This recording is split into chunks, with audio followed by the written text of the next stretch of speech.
The rain made the footprints appear. The first night it happened, I didn't think much of it. It had been raining since late evening. Not heavy, not violent, just steady.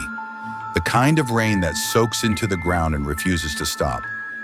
I was sitting near the window watching the yard slowly turn darker, the trees behind my house swaying quietly.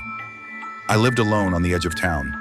Behind my house was nothing but a stretch of forest.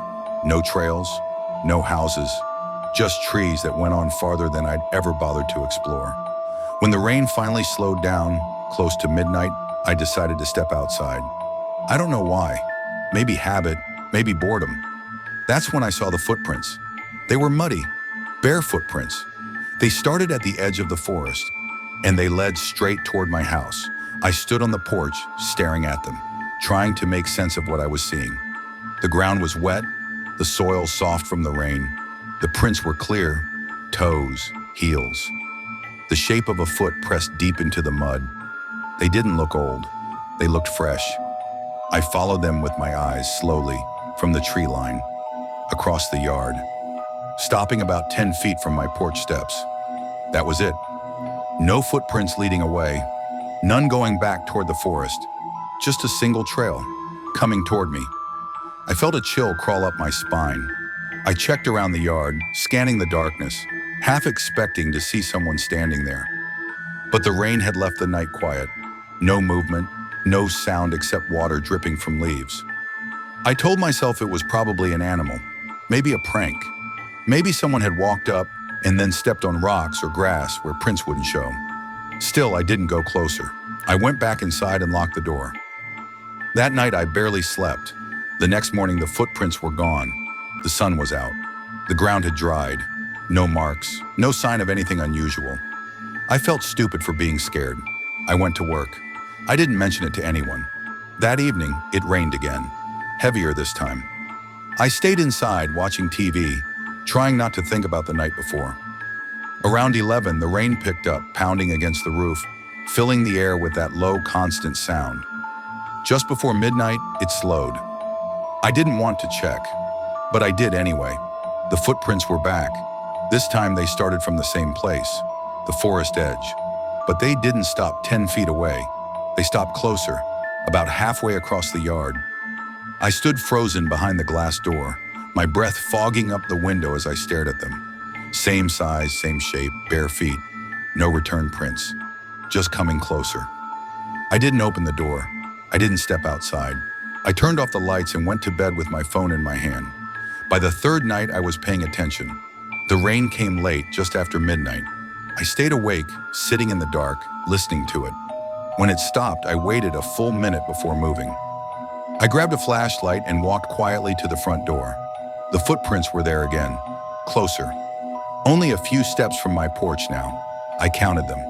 7 prints, leading straight toward the steps. I shined the flashlight toward the forest, my hands shaking.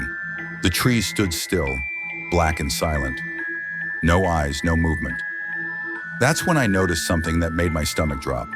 The footprints weren't random. They were evenly spaced, slow, deliberate, as if whoever made them wasn't running.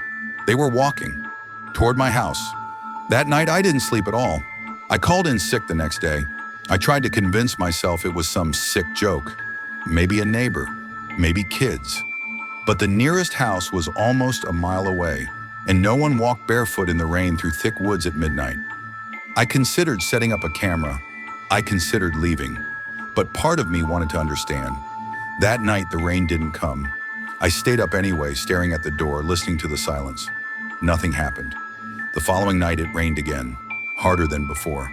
Thunder rolled in the distance. Wind rattled the windows. The storm felt angry. I stood by the door as the rain finally slowed. The footprints were there, at the bottom of the porch steps. I felt my chest tighten. One more rain. That's all it took. I backed away from the door, my heart pounding, and locked every lock in the house. I didn't go outside the next morning. I didn't need to. From the window, I could see them clearly. One footprint. On the first step, just one, pressed deep into the wet wood. I didn't go to work that day either. I called a friend and asked if I could stay over for a while. I didn't explain why, I didn't want to sound crazy. That night, it rained again. I wasn't home to see it. I stayed at my friend's place, surrounded by noise, light, people. I slept better than I had in days. The next morning, I drove back. The yard was empty, no footprints, no sign. For a moment, I thought it was over. I was wrong. The rain followed me. It didn't matter if I stayed home or not. Every time it rained, the footprints appeared. Sometimes closer, sometimes stopping at the door. Once I found them on the porch, not entering, just standing there, waiting. I stopped opening the curtains at night. I stopped answering knocks. I stopped inviting people over. The forest felt closer now, even during the day. The trees seemed darker. The space between them felt deeper. One night during a storm, I heard something new, a sound, soft, wet, bare feet on wood, moving slowly.